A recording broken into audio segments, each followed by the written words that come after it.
ប្រធានបទថ្ងៃនេះពិតជាមានតម្លៃសម្រាប់ Channel No Day ចំណេះដឹងប្រចាំថ្ងៃ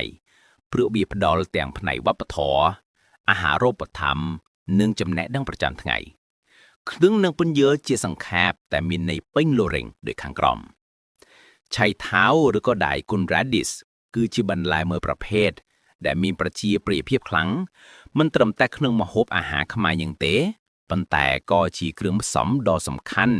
និងសម្បូរបែបបំផុតនៅក្នុងម្ហូបអាហារប្រចាំថ្ងៃរបស់ជនជាតិចិនផងដែរខាងក្រោមនេះគឺជាការបែងចែកចម្លើយជា3ផ្នែកទី1អត្ថប្រយោជន៍របស់ឆៃថាវទី2របៀបដែលជនជាតិចិននិយមយកវាមកកែច្នៃជាអាហារទី3របៀបដែលជនជាតិខ្មែរនិយមយកវាមកកែច្នៃជាអាហារអត្ថប្រយោជន៍ចម្បងរបស់ឆៃថាវចំពោះសុខភាពឆៃថាវត្រូវបានគេចាត់ទុកជាឱសថធម្មជាតិនៅក្នុងការអនុវត្តជាច្រើនរបស់អាស៊ី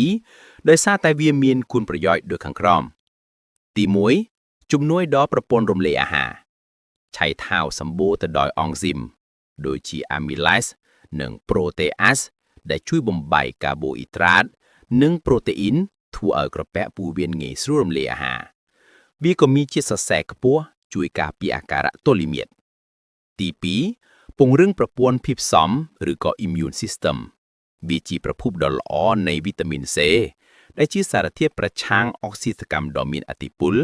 ជួយការពាររាងកាយពីជំងឺផ្ដាសាយនិងការឆ្លងមេរោគផ្សេងៗទី3លក្ខណៈសម្បត្តិប្រឆាំងមហារីកឆៃថាវមានផ្ទុកសារធាតុ glucosinolates ដែលនៅពេលបំបែកអាចបង្កើតជាសារធាតុដែលមានសមត្ថភាពប្រឆាំងនឹងការលូតលាស់របស់កោសិកាមហារីកមួយចំនួនទី4ល្អសម្រាប់សុខភាពផ្លូវដង្ហើមនៅក្នុងឱសថបុរាណចិនឆៃថាវត្រូវបានគេប្រើដើម្បីជួយរំលាយស្លេសនិងសម្រួលដល់ការក្អកដែលល្អសម្រាប់អ្នកមានបញ្ហាទាក់ទងនឹងសួតឬរលាកទងសួតទី5ជួយគ្រប់គ្រងទម្ងន់ឆៃថាវមានកាឡូរីទាបតែមានជាតិទឹកនិងជាតិសរសៃខ្ពស់ញ៉ាំហើយធ្វើឲ្យឆាប់ឆ្អែតនិងឆាប់ឆ្អែតបានលូយ៉ូការកែច្នៃឆៃថាវក្នុងម្ហូបអាហារប្រចាំថ្ងៃរបស់ជនជាតិចិនពិតជាមានភាពច្នៃប្រឌិតខ្ពស់ក្នុងការប្រើប្រាស់ឆៃថាវពួកគេអាចយកឆៃថាវតែមួយមុខមកធ្វើជាម្ហូបបានរាប់សិបយ៉ាងតាំងពីម្ហូបញ៉ាំលេងរហូតដល់ម្ហូបក្នុងពិធីបុណ្យធំៗនេះគឺជាវិធីសាស្ត្រកែច្នៃដ៏ពេញនិយមរបស់ពួកគេ1ស៊ុបនិងស្ងោរ Soup and Stews ស្ងោរឆ្អឹងចំនីជ្រូកឆៃថាវនេះគឺជាមុខម្ហូបប្រចាំគ្រួសារដ៏សាមញ្ញតែមានរសជាតិឆ្ងាញ់ភាពផ្អែមរបស់ឆៃថាវជួយធ្វើឲ្យទឹកស៊ុបមានរសជាតិផ្អែមបែបធម្មជាតិខឬរងាស់ braised គេនិយមយកឆៃថាវទៅខឬរងាស់ជាមួយសាច់គោឬសាច់ជ្រូកជាមួយទឹកស៊ីអ៊ីវនិងគ្រឿងទេសដូចជាផ្កាច័ន្ទឆៃថាវនឹងស្រូបយករសជាតិទាំងអស់ហើយទន់ភុយឆ្ងាញ់ការជ្រក់ pickle ឆៃថាវជ្រក់ជាគ្រឿងក្លែម appetizer ដែលមិនអាចខ្លាចបានគេនិយមហាន់ឆៃថាវជាដុំៗឬជាបន្ទះហើយយកទៅត្រាំជាមួយទឹកខ្មេះស្ករនិងអំបិលជួនកាលបន្ថែមម្ទេសវាមានរសជាតិជូរផ្អែមប្រៃនិងស្រួយឆ្ងាញ់ជួយកាត់បន្ថយភាពទ្រលាន់នៃអាហារក្លាញ់3នំនិងស្នូល Cakes and Fillings នំឆៃថាវ Turnip Cake ឬលួសពោះកោវនេះគឺជាមុខម្ហូបដ៏ល្បីល្បាញបំផុតមួយក្នុងពិភពឌីមសាំជាពិសេសក្នុងអំឡុងពេលបុណ្យចូលឆ្នាំចិនគេយកឆៃថាវមកឆូតជាស្រសៃលាយជាមួយម្សៅអង្ករសិតក្រអូមនិងគ្រឿងដូចជាឆៃប៉ឬសាច់ក្រកចិនរួចយកទៅចំហុយពេលញ៉ាំគេយកទៅចៀនឲ្យស្រួយក្រៅទិនក្នុងស្នូលនំប៉ាវឬគៀវ dumpling or bun fillings គេប្រើឆៃថាវឆូសលាយជាមួយសាច់ចិញ្ច្រាំដើម្បីធ្វើជាស្នូលនំប៉ាវឬគៀវជួយឲ្យស្នូលមានជាតិទឹកនិងរសជាតិផ្អែម5ការហាលស្ងួត dried or preserved ឆៃប៉ឆៃផូនេះគឺជាទម្រង់នៃការកែច្នៃឆៃថាវដែលយើងស្គាល់ច្បាស់គេយកឆៃថាវទៅហាលឲ្យស្ងួត រួចផ្អាប់ជាមួយអំបិលឆៃប៉នេះត្រូវបានគេយកទៅធ្វើជាគ្រឿងផ្សំក្នុងមុខម្ហូបជាច្រើនដូចជាពងចៀនឆៃប៉ឬឆាជាមួយសាច់ជាដើម 5. ការឆាគេអាចហាន់ឆៃថាវជាស្រសៃហើយយកទៅឆាលឿនជាមួយខ្លាញ់ខ្ទឹមឬឆាជាមួយសាច់ដើម្បីរក្សានូវភាពស្រួយរបស់វាសរុបមកឆៃថាវមិនត្រឹមតែផ្ដល់អត្ថប្រយោជន៍ច្រើនដល់សុខភាពប៉ុណ្ណោះទេតែវាក៏ជាបន្លែដ៏អស្ចារ្យមួយដែលបង្ហាញពីភាពប៉ិនប្រសប់នៃសិល្បៈធ្វើម្ហូបរបស់ជនជាតិចិនក្នុងការប្រែក្លាយបន្លែសាមញ្ញមួយ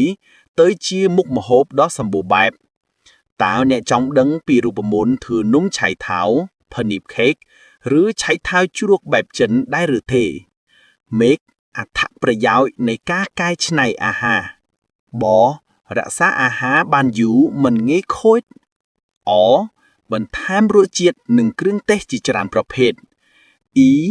បង្កើនតម្លៃអាហារូបត្ថម្ភជាផ្នែកមួយនៃវប្បធម៌ចិនដែលបង្ហាញភាពច្នៃប្រឌិតសរុបសង្ខេបឆៃថាវនិងការកែច្នៃអាហាររបស់ជនជាតិចិនមិនត្រឹមតែជាវប្បធម៌បុរាណប៉ុន្តែជាវិធីរស់នៅដែលផ្ដល់ទាំងសុខភាពចំណេះដឹងនិងអនុសញ្ញាផ្លូវចិត្តសម្រាប់ជីវិតប្រចាំថ្ងៃសម្រាប់ជនជាតិខ្មែរយើងក៏មានវិធីកែច្នៃនិងប្រើប្រាស់ឆៃថាវក្នុងម្ហូបអាហារប្រចាំថ្ងៃមិនចាញ់ជនជាតិចិនប៉ុន្មានដែរទោះបីជាប្រភេទមុខម្ហូបអាចមានលក្ខណៈខុសគ្នាបន្តិចក្តីបើប្រៀបធៀបជនជាតិចិនអាចមានការកែច្នៃស្មុគស្មាញជាងដូចជានំឆៃថាវប៉ុន្តែសម្រាប់ជនជាតិខ្មែរឆៃថាវគឺជាបន្លែដ៏សំខាន់ដែលជួយបង្កើនរសជាតិជាពិសេសគឺរសជាតិផ្អែមបែបធម្មជាតិនេះគឺជាការកែច្នៃនិងប្រើប្រាស់ឆៃថាវក្នុងម្ហូបប្រចាំថ្ងៃរបស់ខ្មែរ1ស្ងោរនិងស៊ុបជាតួឯកសម្រាប់ទឹកស៊ុបនេះគឺជាការប្រើប្រាស់ឆៃថាវស្រស់ដែលពេញនិយមបំផុតនៅក្នុងប្រទេសបែបខ្មែរគោលបំណងសំខាន់គឺដើម្បីយករសជាតិផ្អែមរបស់វាមកជំនួសប៊ីចេងឬស្ករ1ស្ងោរឆ្អឹងជំនីជ្រូកជាមួយឆៃថាវនេះគឺជាស៊ុបប្រចាំគ្រួសាររបស់ខ្មែរយើងទឹកស៊ុបដែលរំងាស់ជាមួយឆ្អឹងជ្រូកនិងឆៃថាវនឹងចេញរសជាតិផ្អែមថ្លាឈ្ងុយដែលមិនត្រូវការគ្រឿងផ្សំច្រើនឡើយ2ទឹកស៊ុបគុយទាវឬមីស៊ុបអ្នកលក់គុយទាវឬមីស៊ុបជំនាញតែងតែប្រៃឆៃថាវរួមជាមួយឆ្អឹងគោឬជ្រូកដើម្បីរំងាស់យកជាតិផ្អែមសម្រាប់ទឹកស៊ុបរបស់ពួកគេ3សម្លការីក្នុងសម្លការីសាច់មាន់ក្រៅពីដំឡូងនិងការ៉ុតគ្រួសារខ្មែរខ្លះក៏និយមដាក់ឆៃថាវហាន់ដុំដើម្បីបន្ថែមរសជាតិផ្អែមនិងធ្វើឲ្យទើបសម្លរាងខាប់បន្តិចដែរ2ជ្រក់គ្រឿងក្លែមនិងគ្រឿងផ្សំការធ្វើជ្រក់គឺជាវិធីកែច្នៃឆៃថាវដ៏សំខាន់មួយទៀតដើម្បីទុកបានយូរនិងផ្លាស់ប្ដូររសជាតិ1ជ្រក់ឆៃថាវការ៉ុត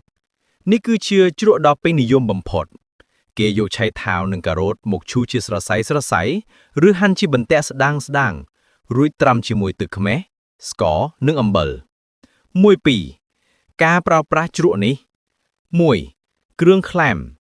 ញ៉ាំក្លែមជាមួយសាច់អាំងសាច់គោអាំងត្រីអាំងឬអាហារបំពងមៀនបំពងកង្កែបបំពងដើម្បីកាត់រលន់ស្នូលនំប៉័ងជាគ្រឿងផ្សំមិនអាចខ្វះបាននៅក្នុងនំប៉័ងសាច់ឬនំប៉័ងប៉ាតេគ្រឿងផ្សំបាយសាច់ជ្រូកអាំងគេដាក់វានៅពីលើបាយសាច់ជ្រូកអាំងដើម្បីបន្ថែមរសជាតិជូរអែម3ឆៃប៉ូការកែច្នៃបែបអាប់ដូចទៅនឹងម្ហូបចិនដែរខ្មែរយើងក៏បានទទួលឥទ្ធិពលនិងនិយមប្រៃឆៃប៉ូឆៃថាវប្រៃផ្អែមហាស្ងួតយ៉ាងទូលំទូលាយផងដែរ1ពងទាចៀនឆៃប៉ូយកឆៃប៉ូផ្អែមឬប្រៃហាន់ល្អិត